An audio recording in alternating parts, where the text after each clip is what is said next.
Okay, we already have 8 people here, including me. Those who are late, 9 people. Cool. Those who are late will be a little bit late. Hopefully, they will join in upcoming couple of minutes because it will be the introduction. So let me introduce myself and my talk. This is the talk Himalayan Peaks of Testing Data Pipelines, and it was initially created by Ksenia Tamak, who works at HelloFresh right now as lead of data engineers, and me. I'm Pasha Finkelshtein, and I am developer advocate of JetBrains. Ksenia couldn't join us today, so I'm doing this talk again, and it will be intense because we have like 60 minutes and something around 67 slides. Maybe we will jump over something. But if you have any questions, you can write them right in the chat, and I will try to answer them as soon as possible. Maybe it will be at the end of the talk, maybe it will be in the middle, but your questions will really help me. They will guide me through my pace and through the story of my talk. So I'm developer advocate for big data at JetBrains. You can follow me on Twitter. My Twitter handle is Asmodio. I am one of authors of DODI podcast, and DODI meetups. We are currently going to switch them. They were in Russian, and we are going to switch them to English soon. I hope that you will see this information in my Twitter if you will follow. Okay, let's just start. What is big data? Since I'm developer advocate for big data, I should explain what big data is. There are several definitions of what big data is. First definition is kind of hardware bound.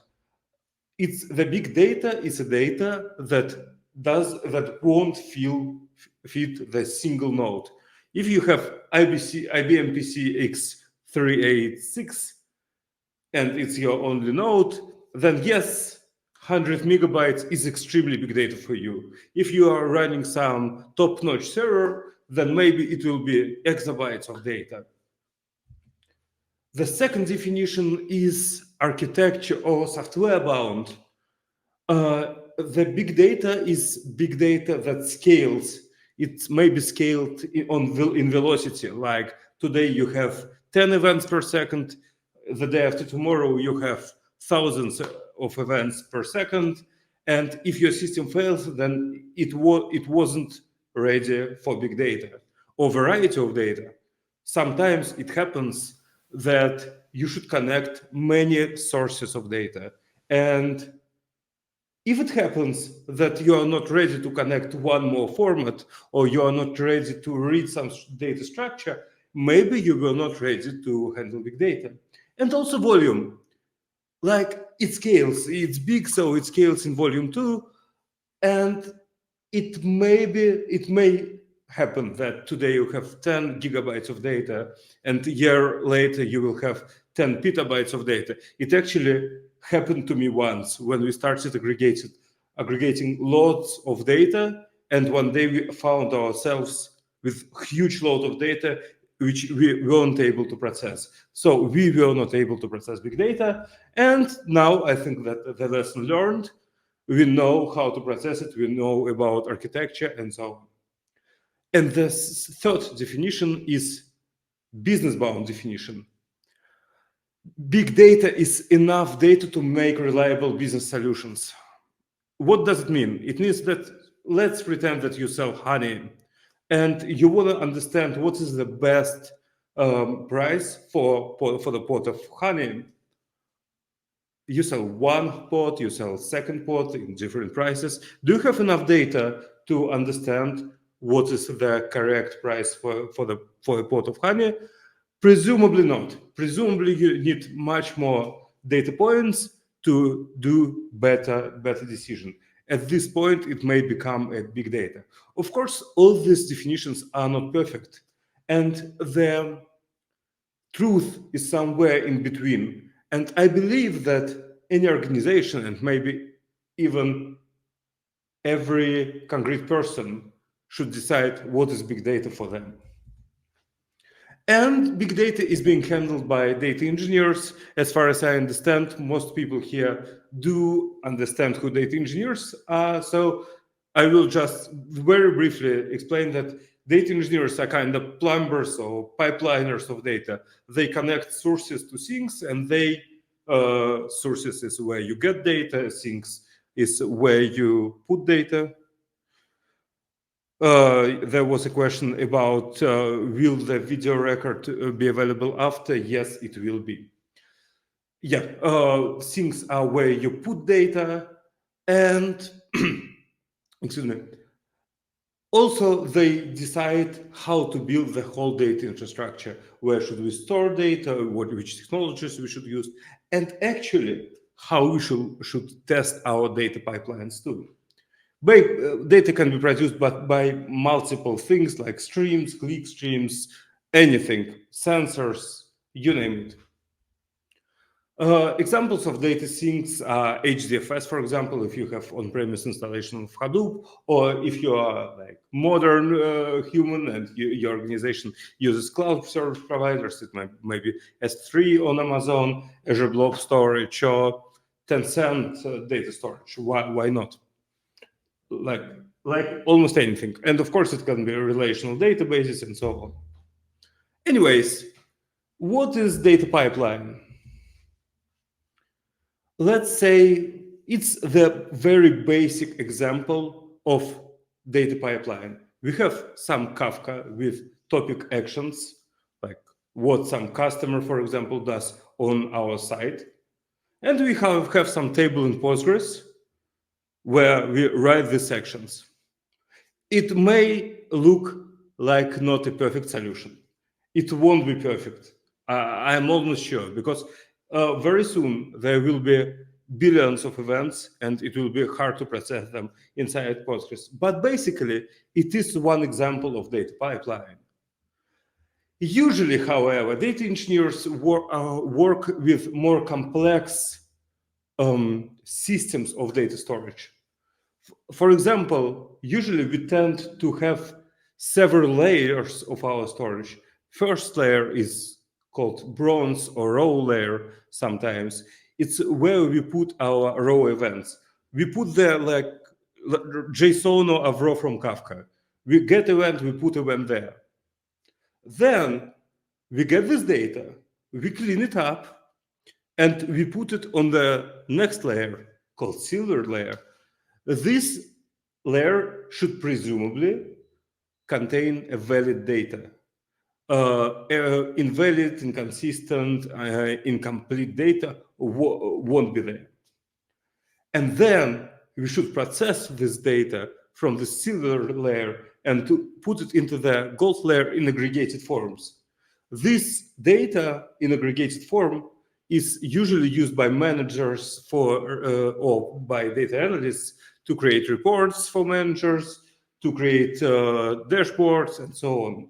Actually, gold layer contains those enough data to allow to make reliable business decisions. Who needs pipelines? Who are our customers?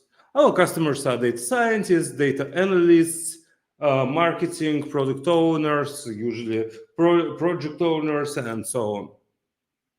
But you may ask, why are you talking about testing? Well, thing is, yes, we have some abstract pipeline, but actually, when we should be sure that it works how we expect it to work, we should test it. We should be sure that it works correctly. Here I have a question. Who thinks that QA is the same as QC? Who knows what QC is? 1, 2, 3, 4, 5. Okay, no answers. Quality assurance stands for QA stands for quality assurance, and QC stands for quality control. Quality control is actually our tests. how we write unit tests and so on. Quality assurance is almost a managerial discipline about how should we build a high quality software. QA is about processes and not only about software quality, it's about quality of communication of people and so on. That's why today I will talk not only about tests, but about something on top of tests, those Himalayan peaks. But of course, everybody is familiar with pyramid of testing. It means that you have unit tests, then component tests, then acceptance tests. And of course, we can build unit tests for our data pipelines too. For example, do you remember my example about silver and bronze layer, or row and silver layer? Well, imagine that we have the only pipeline there, and we should test it. Here, how it will usually look like. We have some input on the row layer. We should map this data. We should, I don't know, reduce its amount, maybe aggregate, maybe something else, and put it somewhere. It's just symbolic pipeline, like we have input, step, step, step, output. How will we test it? Well, imagine we have following code. We have some defined structure. We have, for example, we have primary key and some field AA in our, I don't know, data frame. In our case, it's Spark data frame. We read some data with the schema from CSV, because CSV is usually what we will have on our row layer. Then we map it, and then we show it. Show is just example of putting something into output. How will we test it? First thing first, we should understand what we can test here. The only thing I can think about is pipeline should transform our data correctly. And when I say correctly, I don't mean some code won't fail and so on. I mean that it's business. It's a business term. There should be on silver layer something which is useful for our business, something useful for our analysts, marketing, and so on. And first approach here is we extract those steps, map, reduce, aggregate, or whatever we have there, into the separate function. And then we will fake input data. How can we do it? It strongly depends on framework we are using. For Spark, it will be we will create just some list of data and then convert it to data frame with one call. And for other things, it may be something completely other. For example, for pandas, it can be array of data and so on. So we have fake data as input. And then at the end of our pipeline, we should have some check function which will say us if it works correctly or not. Just a couple of projects which can help approaching this problem. For Spark, it can be Spark testing base or Spark Darya. And of course, there are lots of different tools bound to any specific framework. Spark is my native, so I prefer to talk about Spark, but I know things, for example, about Apache Beam or about Apache Kafka too, actually. In Apache Kafka, we have Kafka streaming, where we have pipelines too, and they have their own test suite, test harness. Then, on top of unit tests, we have component tests, and presumably we should have less component tests than unit tests, and I mean we should have many unit tests potentially for each function responsible for conversion. And for component tests, it's not that easy. We should take some part of our system and test it. What is component testing? Component testing is when we are taking some code, but we are working not only with this code, we are working with something more. For example, if our pipeline should read from database, we will test how our actual code works with actual database. And for that, we have a project called Test Containers, which is available in many, many languages. I mean, it's available in Go, it's available in Python, it's available in Java, Scala, Kotlin, you name it. It has very beautiful API. We will look at it a little bit later. What is the basic idea?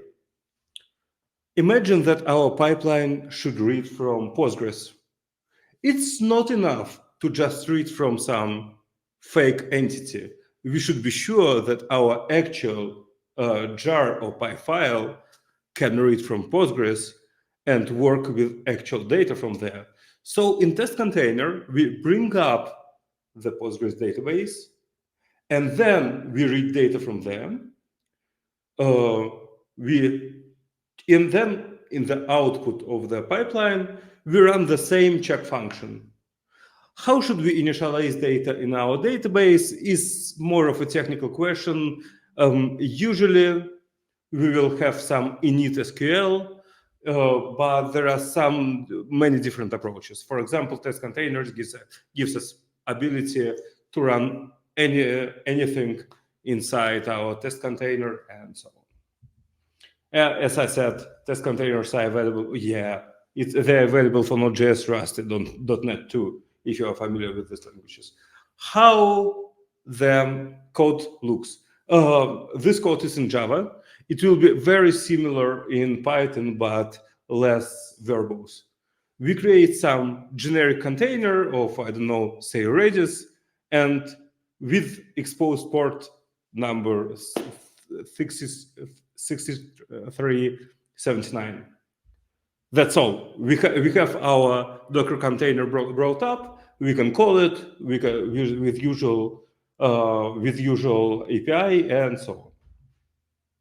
But then things become a little bit more complicated. First things first. Usually, in usual backend development, we can battle test our applications on real systems. For example, if we have some, I don't know, e-commerce shop, we can bring up the whole database, our backend, all the nice microservices around it, and I don't know, some new Kubernetes or something like that, and run the complete acceptance test there. Obviously, we will need some data to run them and so on. But let's look at how simple but real data cloud solutions look these days. First of all, we have some data sources. They are or in cloud or on-premise, usually both. Then we ingest data from them. We put this data to some storage, and everything there is proprietary. Like Azure Synapse is like MS SQL, but it's not MS SQL. We can't replace Azure Synapse with MS SQL. And that means that we can't take just a random Docker container and say we need Azure Synapse there. It just won't work because there is no Azure Synapse image for Docker. And then there is some analysis service in the very same Azure cloud, and we can replicate it too. It's something complex. And also, they have Power BI in cloud, and usually we can replicate it too, because it works on top of some integrations, access to which we don't have. And by the way, most probably we don't want to buy a separate license for on-premise Power BI, right? Of course, we can replicate Azure Active Directory, but we can mimic it if we need it by OpenLDAP or something like that. At least it will be free. But can you see the catch there? Well, first of all, component tests are not enough. And on the other hand, there are lots of vendor lock tools in clouds. I don't say that vendor lock is something bad. I actually like vendor locks because it's the price I pay the vendor for inventing some nice features for me. But it doesn't allow me to run my tests on my own environment controlled by me with all the tools I need. And also, thanks for the question. What is the vendor lock? Vendor lock is the situation when, for example, let's talk about Azure Synapse. They have, it's an analytical database by Microsoft. They have some amount of very specific analytical functions that are not available in other environments. For example, there are no such functions in PostgreSQL or Greenplum.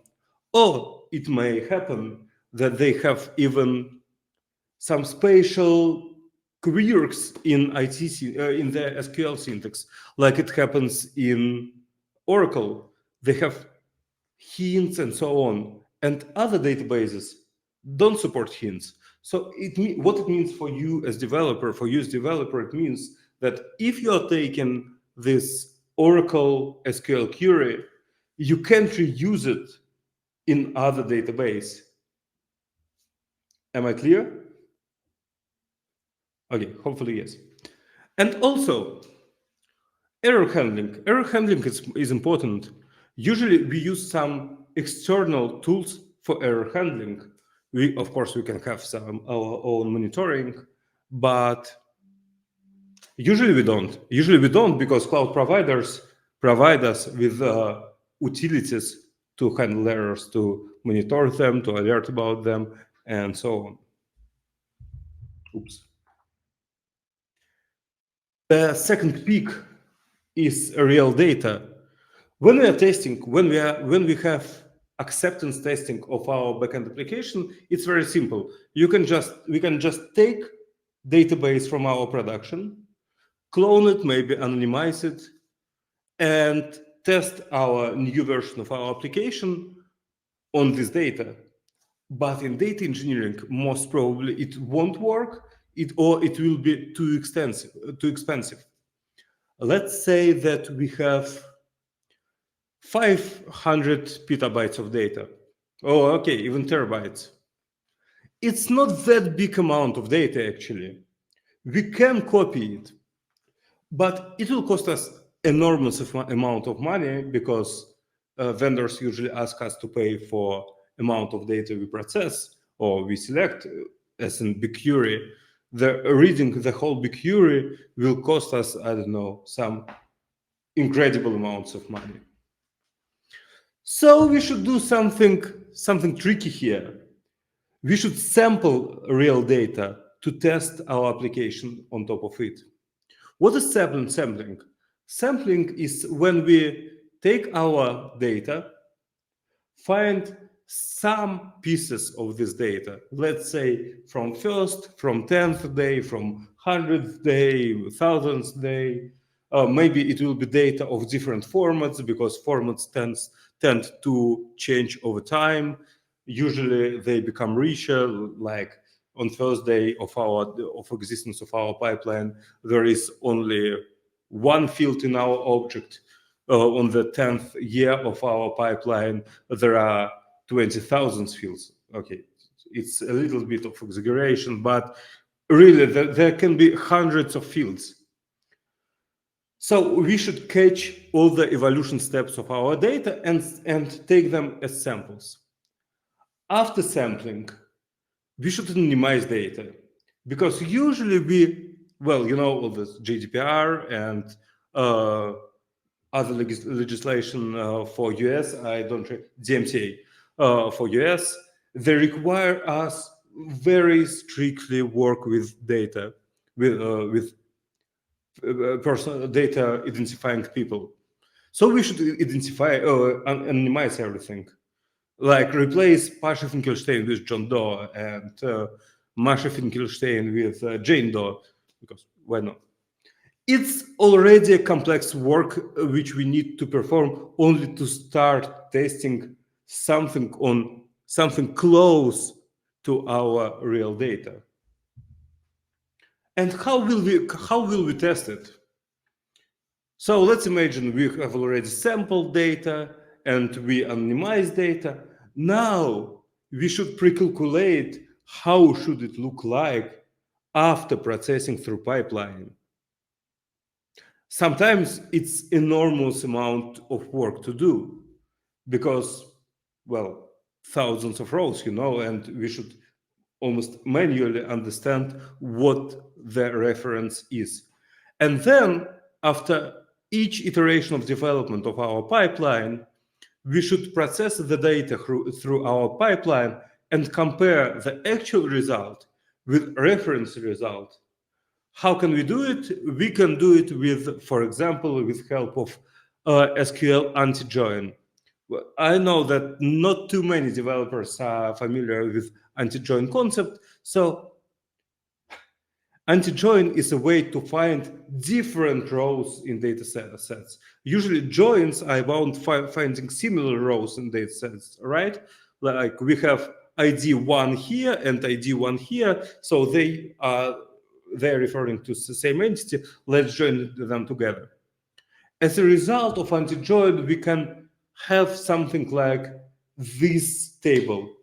It's actually a table from my experience.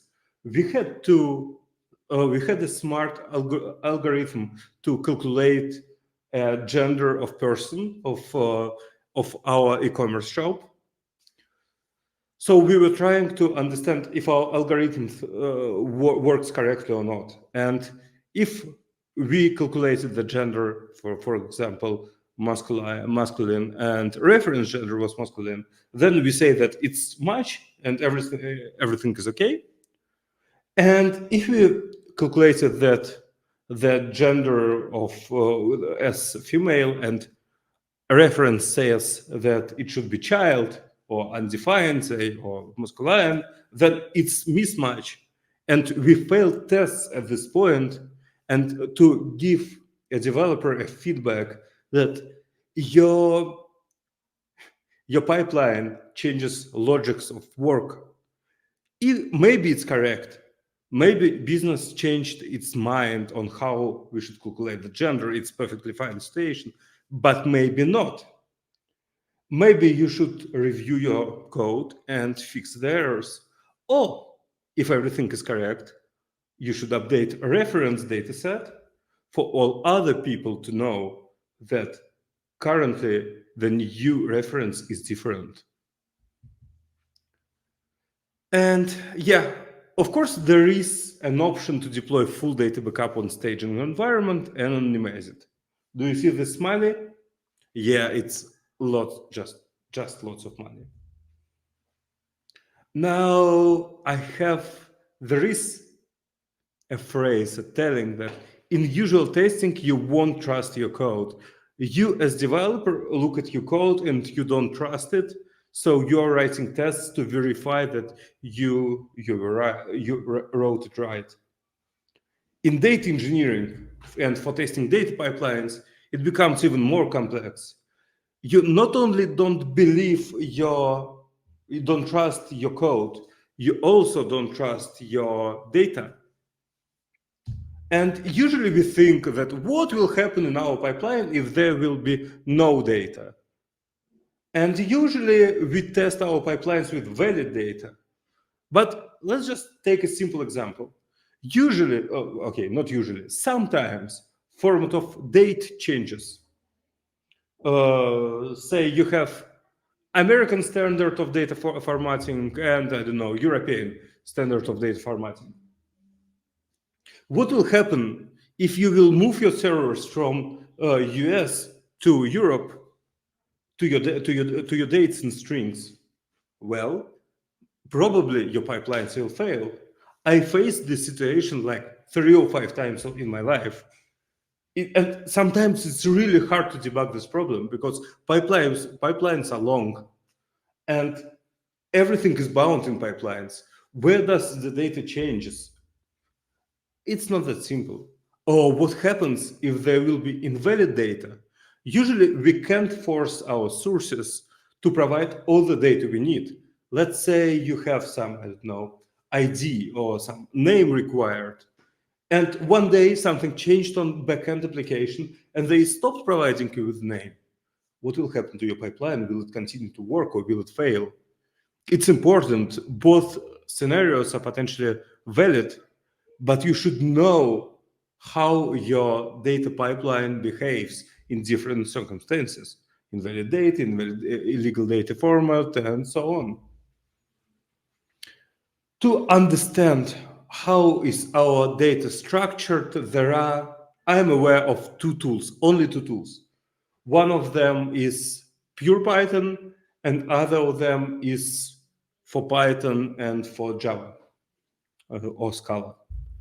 Let's talk about pure Python solution. It's Great Expectations. It's the project that provides you with lots of utilities to understand the structure of your data. It provides you with profilers, with constraint suggestions, constraint verification metrics stores, and so on. How does it work? Let's imagine that we have some data, like we have schema with three fields: ID, sale date, country. Everything is non-nullable there. ID is long, sales date is timestamp, country is string, and yeah, that's basically all. We have some sample data. Here I just store it in a list. Rows of ID with date times and some country names. Say it will be Russia, Kazakhstan, Australia, and empty country. And I create data frame with it. Now I want to check that there are no invalid countries in my data set. And I call valid countries only Russia and Kazakhstan for some unknown reason.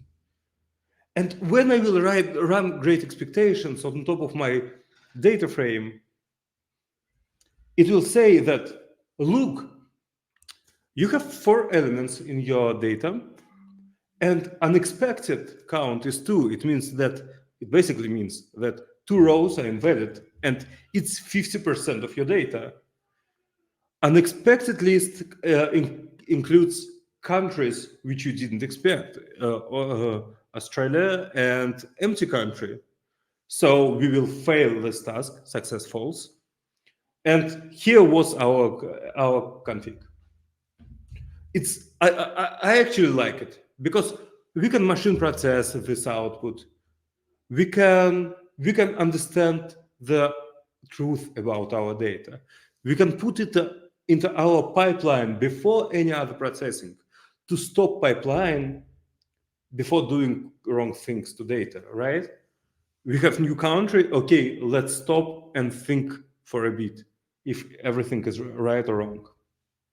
The other project is Python DQ. It's ODQ. For Scala, there is DQ too. It's by Amazon. It works in basically the same way, but we say that on data, we should add these checks, like there is country in every row, and countries are only Russia or Kazakhstan, and then we just export the check result as another data frame, and we can show this data frame. It will look like this. To be honest with you, I don't like it. Well, I like Great Expectations much more because there is just not enough information there. Well, yes, we have information on each constraint. Data is complete because every row has its own country. And we have compliance constraint, like because half of our data doesn't meet the constraint requirement, and it's what's written in the output, but it's just not enough. Which countries are there? Lots of information is absent. I would prefer to have much more, as Great Expectations give me. Where we can use these expectation tools. First, pre-ingestion and post-ingestion data validation. It means that we can put it in before our pipeline or right after our pipeline to understand what's going on. Did we take the correct expected data first? And then did we output correct and expected data? There is a principle in development called less surprise principle. Data shouldn't the principle is about code shouldn't surprise. The code should work as you read it. Like if the method is called set name, it shouldn't save anything in the database. It should just set name on entities. That's all. Usually, in some languages or in some paradigms, it's different. But again, if you are using active record pattern, then you know that set name will set the name inside database, and for you, this is what is expected. And if it won't save data, you will be surprised, and it's the wrong thing. The same applies to data in data engineering. Also, we can use data expectations before the actual pipeline development, because at least great expectations gives us comprehensive analysis of structure of our data. We don't need to dig the data by our hands. We can know what is there in the data and develop our new pipeline accordingly. And of course, you can build monitoring and alerting on top of great expectations.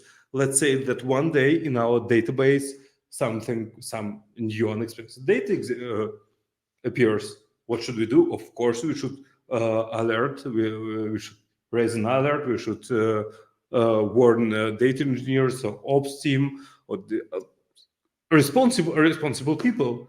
And that's a cool thing. Actually, monitoring is a next part of testing, because usually the real testing is production. You can write as many tests as you want to write, but it's almost impossible to think about every possible situation in your code.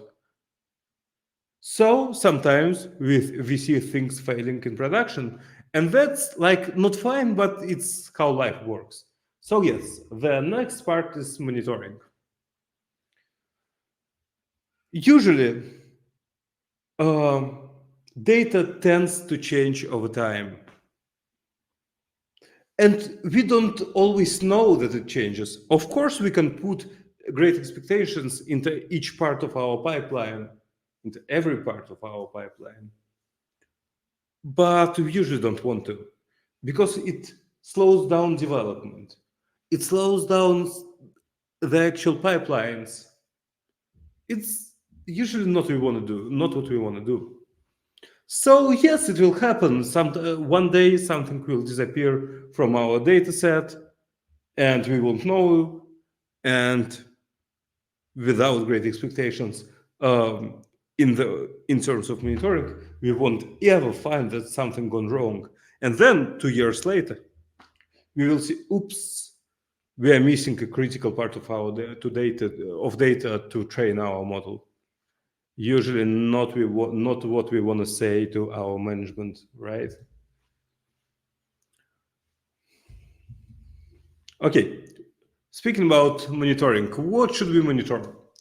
We should, of course, monitor data volumes, because even if our storage is unlimited, it's almost possible with today's cloud services. We should know how much money we spend on storing our data. If we are using on-premises solution, then we should know when we need to buy a new hard drive, or when we should set up our retention policy. Counters, like how many rows a day we have ingested, or an hour. How many customers did we have today? If these counters change dramatically, like today we have 10, yesterday we had 10, and tomorrow we will have 100, maybe something is going wrong. Maybe we should watch at our pipeline a little bit closer, right? Time. How much time our data pipeline takes? It's a very important question. There are pipelines with which we are not in hurry. We are ready to process this pipeline for 4 hours, 8 hours, 24 hours, because people don't need them right now. They will need them tomorrow. Sometimes time is of the essence. Sometimes we should know, sometimes we should perform the whole processing pipeline in, say, 10 minutes or 5 minutes. Today, with real-time processing, maybe we should immediately process all the data. It's actually possible. It's actually possible. It may be expensive, but it's possible. The data, processed data, will be available in a couple of seconds. Why not? We have fast computers, we have fast networks, and we have tooling tailored to this specific goal, like Kafka, or Flink, or Beam, or something like that. Dead letter queue monitoring. I know that not everybody is familiar with the concept of dead letter queue. Dead letter queue is queue where we put some error messages we weren't able to process. For example, they were in invalid format. If today the dead letter queue is of size 2 and tomorrow it's of size 100, maybe the data has changed. Maybe we should look at our dead letter queue and update pipeline again. Everything here is about quality assurance, but not testing actually. It's what we should do to have high quality software, high quality pipelines, and of course service health. Service health is, well, if our pipeline actually works, if it has some heartbeats, then if we get this heartbeats and so on, and of course we should monitor business metrics. Because everything here is just solving some tasks of business. They're growing retention. They're trying to lower cost of acquisition. We should measure the things. If they're not working, maybe we should correct something in our pipelines again. How can we monitor things? Well, we have several options here. We can, for example, in Spark, we can use listeners. We can use data aggregations, or we can use our orchestrator. For example, I prefer Airflow. I think that it's supreme to everything else. And it has actually also monitoring built into it. But sometimes it's not what you need. And sometimes you want to have something like this. It's a screenshot of Airbnb's system for monitoring. Airbnb is extremely good in building custom visualizations. I'm sorry that it's not available open source. I would love to use this monitoring tool. If you will look at it, it has so much information, so much data, and everything is accessible here at the same time. We have all the nodes of our task, of our pipeline, and we can see that usually some task is performed in 1.5 minutes, and one time it took more than 8 minutes to perform this task. And we can see it in very small rectangle. And most other things are working normally, but because of this task, failing was too slow task, we can see peaks in other places. It's a very cool way of visualization. If you know something like that, please let me know. I would like to use it in my production. And yes, usually we need end-to-end tests. Usually we don't. Usually it's too expensive. But actually, when we have some analytics engineers, we can build the whole pipeline and run the whole pipeline on some subset of data and view the actual dashboard built from this data. It's very, very nice to have. I am envy if you can have it. I wasn't able. And of course, we shouldn't forget about performance. It's not only about time. Sometimes our pipeline executes very fast, like in a minute. But if it's in cloud, we cannot be sure how many resources did it use. Well, we can be sure if we check it. We can't be sure otherwise. Usually how performance tests will work. Well, first of all, we can test thing called initial data load. Let's say you already have some huge data store, like, I don't know, 1 terabyte of data, something like that. And your daily increment is like 1 gigabyte. Absolutely real life situation. It can really happen. So we can define SLO, service level objective.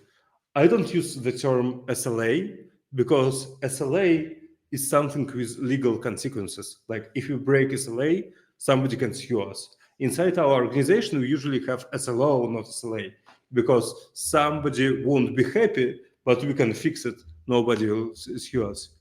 And yes, so you can process your initial data through your pipeline and measure the amount of resources you used to process this pipeline. And then you can like say that maybe then each increment will take, say, 1,000 times less resources.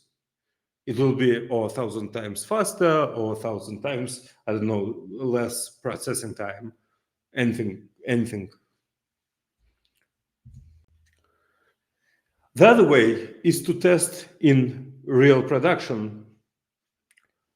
You have your ETL in your real production. It works, but somewhere else you have monitoring task, which runs, say, I don't know, once a day, and measures if all the data is valid and if there is enough data. If there is enough data and it's valid, and it means that everything is fine. Otherwise, maybe we should check something. Maybe just amount of data increased. Maybe we have some error in our pipeline. We should check and act accordingly. So let's reiterate. This is how Himalayan peaks of testing data pipelines look like. You have unit tests on the bottom, then component tests, and then you have peaks of testing on real systems, testing with real data, monitoring, and performance testing of your pipelines. Testing pipelines is like testing code. And at the same time, it's not like testing code because pipeline code is spatial. Usually there are no ifs and loops, but it works with data, and it's different because we should test different kinds of data. Pipeline quality is not only about testing. Pipeline quality is also about the whole QA process with monitoring, with setting service level objectives, and so on. Sometimes testing outside of production is tricky. Well, it is what it is, right? If we can't test it outside of production, let's test it inside our production with spatial monitoring tasks and so on. And that's all I have for you today. Thank you very much. I see that we almost fit our timing. If you have any questions, please unmute and talk. Meanwhile, don't forget to subscribe to my and Ksenia's Twitters. Thank you. Also, if you don't want to unmute, you can just write your question in the chat. We'll be happy to answer. We have 8 minutes for questions.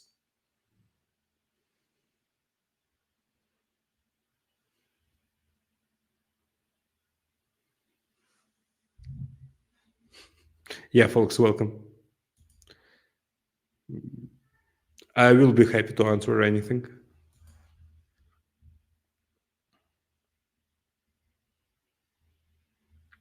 Well, speaking about code,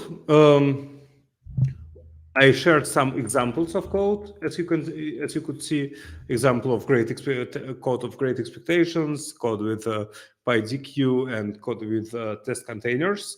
So if you could be a little bit more specific about what you wanted to see, then maybe I could find something relevant.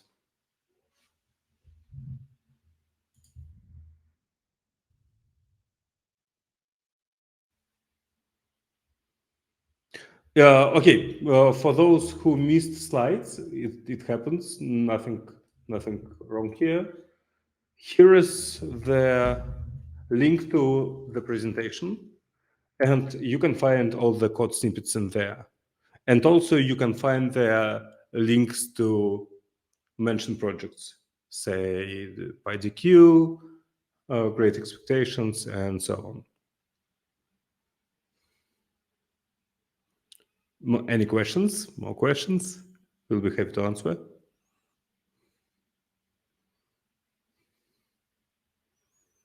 Thank you. Okay, as far as I can see, there are no questions. Anyways, you have my DMs in Twitter, so do not hesitate to come and ask anything you need. We'll be happy to help you. See you, folks. Bye-bye.